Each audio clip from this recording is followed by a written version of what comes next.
உயர்ந்த இடத்தில் இருக்கும்போது உலகம் உன்னை மதிக்கும். உன் நிலைமை கொஞ்சம் இறங்கி வந்தால் உன் நிழலும் கூட உன்னை மிதிக்கும். இந்த வார்த்தையை கேட்டவுடனே யார் உங்களுக்கு ஞாபகம் வருது ஃப்ரெண்ட்ஸ்?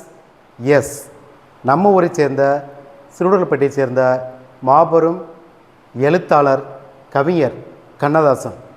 நம்ம டிஓடி வழங்கும் அரசியல் அறிவோம் இந்த நிகழ்ச்சியில் இன்றைக்கி இவரை பற்றி தான் பார்க்க போகிறோம்.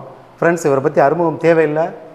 திரு கண்ணதாசன் அவர்கள், இவர் பாருங்கள், ஒரு கவிஞர் அப்படிங்கிற எல்லாத்துக்குமே தெரியும். ஒரு எழுத்தாளரும் பரிமளித்தார். ஆனால் இவருடைய வாழ்க்கையில் அரசியல் எப்படி கலந்துச்சு அப்படிங்கிற பற்றி சில சுவாரஸ்யமான தகவல் தான் நம்ம பார்க்க போகிறோம். ஃப்ரெண்ட்ஸ், நம்ம கண்ணதாசன் அவர்கள் பார்த்தீங்கன்னா நம்ம சிறுபத்தி கிராமத்தில் பிறந்துட்டு தன்னுடைய கலை ஆர்வத்திலும் எழுத்து புலமையினாலும் ப்ளஸ் இவர்கிட்ட இருக்க டேலண்ட்னாலும் சென்னைக்கு போகிறாரு. அங்கே போய் உங்களுக்கு தெரியும், அவர் திரைப்படங்களில் நிறையா பாடல்கள்லாம் எழுதுகிறாரு. இப்போ பார்த்தீங்கன்னா அவர் அண்ணாதுரை அப்படி கொள்கையில் ஈர்க்கப்பட்டு திமுகவில் பயணம் செய்கிறார். இந்த சூழ்நிலையில் 1957 திமுக முதல் முறையாக சட்டமன்ற தேர்தலில் போட்டியிடுது. அப்போ நான் ஏற்கனவே சொன்ன மாதிரி நம்ம திருக்கோசி சட்டமன்ற தொகுதியில் தான் நம்முடைய கண்ணதாசன் அவர்கள் போட்டிடுறாரு.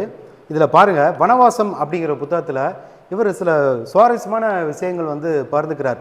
இந்த வனவாசம் புத்தகத்தை பற்றி ஒரு சில வார்த்தைகள், ஒரு மனிதன் எப்படி இருக்கணும் அப்படிங்கிறதுக்கான சில புத்தகங்கள் இருக்குது. ஆனால் இவருடைய வனவாசம் புத்தகத்தில் ஒரு மனிதன் எப்படிலாம் இருக்கக்கூடாது அப்படிங்கிற விஷயங்களை ஒரு ஒரு எடுத்துக்காட்டாக அந்த புத்தகம் எழுதியிருக்காப்புல. இப்போ பாருங்கள், இதில் ஒரு பெரிய சுவாரஸ்யம் விஷயம்னா ஃப்ரெண்ட்ஸ், இன்றைக்கி நம்ம தேர்தல் அப்படிங்கிறது நம்ம கண்ணில் ரொம்ப பிரம்மாண்டமாக தெரியுது. கோடி கணக்கில் பணம் புரளுது. ஒரு தொகுதிக்குனா பல கோடிகள் பணம் புரளணும். ஆட்கள் பலம், படை பலம், இது எல்லாமே நம்ம செலவழிக்கிறோம். ஆனால் திரு கண்ணதாசன் அவர்கள் அவருக்கு பாருங்கள், சென்னையில் 1000 லைட் 1000 விளக்கில் போட்டியிட வாய்ப்பு கிடைக்குது. அப்போ அவர் யோசிச்சு பார்க்குறாரு, ஏன் நம்ம ஊர் பக்கத்தில் நம்ம தொகுதி இருக்கே, நம்ம திருக்கோசி தொகுதி இருக்குது, நம்ம பக்கம் தானேன்னு சொல்லிட்டு இவர் என்ன பண்ணுறாரு, முடிவை மாற்றி இங்கே வரார். வந்ததுக்கப்புறம் அவருடைய அரசியல் பயணங்களை நிறைய மாற்றங்கள் ரொம்ப சுவாரஸ்யமாக இருக்கும். ஃபஸ்ட் டைம் பார்த்தீங்கன்னா அப்போல்லாம் அவருக்கு கார் கூட இல்லை. தன்னுடைய தம்பிகிட்ட ஒரு கார் வாங்குறாரு. அந்த காரை பற்றி பேசும்போது என்ன சொல்கிறார் அப்படின்னா, அது ஒரு பழைய காரில் சவுண்டு வரும் பார்த்தீங்களா. இவர் திருப்பத்தூரில் இங்கே காரை ஸ்டார்ட் பண்ணார்னா நம்ம நெற்குப்பை தெக்கூர் வரையும் சவுண்டு இருக்குமா, பட்ட பட்ட பட்ட பட்டன்னு. யானை வரும் முன்னே மணி ஓசரும் பின்னே அப்படிங்கிற மாதிரி இவர் வர்றதை வச்சே மக்கள் கணிச்சிருவார். நகைச்சுவையாக சொல்கிறார். இவர் பட்ட சில கஷ்டங்களையும் இதில் சொல்கிறார். ஃப்ரெண்ட்ஸ், இப்போ இவர் தேர்தல் போட்டியிட முடிவு பண்ணிட்டார். வந்துட்டார், கையில் காசு இல்லை, தலைமையிலேருந்து பணம் வரல. 2 கம்பெனிக்கு அப்போ தான் படம் எழுதுறாரு. வெறும் 2000 ரூபாய் எடுத்துகிட்டு வர்றாரு. அந்த 2000 ரூபாய் எப்படி தாங்கும்? வர்றாரு, கார்களில் போகிறாரு.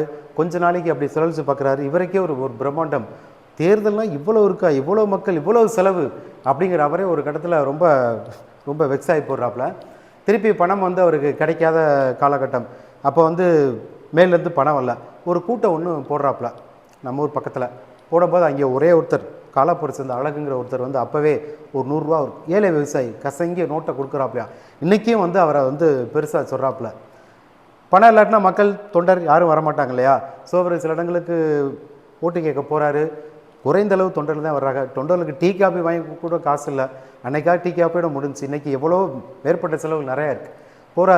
போடுறாரு, போராடி கடைசியில் இவருக்கே ஒரு ஹோப் இல்லை. ஆனாலும் கூட இருக்க நண்பர்கள் சொல்கிறாங்க, உன்னால் முடியும்ப்பா, நீ ஜெயிச்சிருவ அப்படிங்கிற மாதிரி சொல்கிறாங்க. தேர்தல் எண்ணிக்கையுடைய நாள் வருது. ஒரு நம்பிக்கையோடு போகிறாரு. ஆனால் பார்த்தீங்கன்னா அதில் தோல்வி. ஆனால் அதில் அவர் பெற்ற வாக்குகள் பார்த்தீங்கன்னா 9400. ஃப்ரெண்ட்ஸ், அந்த திருக்கோசி தொகுதியில் மொத்தம் 5 பேர், 2 சுயேட்சை, ஒரு கம்யூனிஸ்ட்டு, ஒரு காங்கிரஸ், இவர் ஒருத்தர். அப்போது அதில் சொல்கிறார், கம்யூனிஸ்ட்டை பற்றி நான் பயங்கரமாக திட்டுவேன், கம்யூனிஸ்ட்னா எனக்குமே பிடிக்காது, கொள்கைகள் ரீதியாக அவங்கள பற்றி தான் நான் ரொம்ப அதிகமாக பேசினேன் அப்படிங்கும்போது அந்த வாக்கு எண்ணிக்கை வரும்போது, அப்போ அந்த வாக்கு எடுத்துக்கிட்டு போது இவருக்கே ஒரு மாதிரி ஆயிடுது. சரின்னு சொல்லிட்டு அந்த கம்யூனிஸ்ட் வேட்பாளர் இவரும், யார் எதிர்த்து இவர் பயங்கரமாக பேசினாரோ அந்த கம்யூனிஸ்ட் வேட்பாளரும் இவரும் சேர்ந்து திருப்பத்தூர் கடையில் போய் டீ சாப்பிட்டுட்டு ஓட்டு பெட்டி போட்டு உடச்சி திருட்டிட்டாங்க. இப்போ நம்ம சொல்கிறோம் இவிஎம்மில் ஃப்ராடு பண்ணிட்டாங்க அப்படின்னு, அந்த மாதிரி விஷயங்களை சொல்கிறாரு. இது இன்னும் அந்த புத்தகத்தில் அவர் ரொம்ப சொல்லும்போது ரொம்ப நகைச்சுவையாக, ஒரு மனிதன் ரொம்ப நொந்து போன போது அந்த நொந்து போன விஷயத்தையுமே அதில் நகைச்சுவை பூத்துற அப்படிங்கிறது மிகப்பெரிய கலை. அதான் பாருங்கள் கண்ணதாசனுடைய ஒரு ஸ்டைல், அவனுக்குள்ள தனிச்சிறப்பு. அப்போ என்ன பண்ணுறாரு அப்படின்னா, கம்யூனிஸ்டாக பேசுகிற அடுத்து சொல்கிறாரு, அடுத்த முறை நானும் என் தோழரும் சேர்ந்து நாங்கள் இது பண்ணுவோம் அப்படிங்கிற மாதிரிலாம் பேசுகிறாப்புல. இப்படியே போயிட்டுருக்கு. அடுத்த நாள் பார்த்தீங்கன்னா இவர் சென்னை நோக்கி பயணம் சென்ற சூழல். சென்னைக்கு போயிடறாப்புல. சென்னைக்கு போனதுக்கப்புறம் 1961 இவர் திமுக கட்சியை விட்டு வெளியேறாப்புல. வெளியேறிட்டு நம்ம EVK இளங்கோவனுடைய தகப்பனார் EVK சம்பத் அவரோடு சேர்ந்து தமிழ் தேசிய கட்சி அப்படிங்கிற ஒரு கட்சி ஆரம்பிக்கிறாரு. ஆனாலும் அதில் அவர் சரியாக திருப்திப்படலை. திருப்பி வெளியிலேருந்து காங்கிரஸுக்கு வந்துட்டாப்புல. ஃப்ரெண்ட்ஸ், இவருடைய பயணம் அப்படி தொடர்ந்து போயிட்டே இருக்குது. வாழ்க்கையில் பிரபஞ்சத்தில் ஒரு தத்துவம் இருக்குது. என்ன அப்படின்னா, ஒரு மனிதனுக்கு ஒரு பள்ளம் அப்படி வந்தால் கண்டிப்பாக ஒரு மேடு அப்படிங்கிறது ஒன்று வரும். இவர் இந்த அரசியல் விஷயங்கள் அப்படியே மனசு நொந்து போய் தன்னுடைய பயணத்தை தொடர்ந்துட்டு இருக்கும்போது 1977 எம்ஜிஆர் ஆட்சிக்கு வர்றார். எம்ஜிஆர் ஆட்சிக்கு வந்ததுக்கப்புறம் இவருக்கு ஒரு அருமையான ஒரு பதவி ஒன்று கொடுக்கப்படுது. அது என்ன பதவி அப்படின்னா, தமிழக அரசவை கவிஞர் அப்படிங்கிற ஒரு பட்டம் கொடுத்து எம்ஜிஆர் அவர் வந்து அழகு பார்க்குறாரு. இப்படி இவருடைய வாழ்க்கை பயணங்களில் நிறையா போயிட்டுருக்கு. இதில் நம்ம தெரிஞ்சுக்க வேண்டிய விஷயம் என்ன, TOT என்ன சொல்லுது அப்படின்னா, அரசியல் அப்படின்னா அதில் வெற்றியும் இருக்கும் தோல்வி இருக்கும். வெற்றி பெற்றால் அதை வந்து நம்ம கொண்டாடணும் கர்வம் இல்லாமல். தோல்வி வருதா அதை ஏற்றுக்கிட்டு ஓகே நெக்ஸ்ட் லெவல் அப்படின்னு போகணும். ஸோ நம்ம ஊரை சேர்ந்த மிகப்பெரிய ஒரு அறிஞரை பற்றி தான் நம்ம பேச. நண்பர்களே, இன்றைக்கி நம்ம கவிஞர் கண்ணதாசன் பற்றி பார்த்தோம். நம்ம அரசியல் உருவம் நிகழ்ச்சியில் இன்னும் பல சுவாரஸ்யமான தகவலோட வேறு சில ஆளுமைகளை பற்றி நம்ம நிறையா பார்க்க போகிறோம்.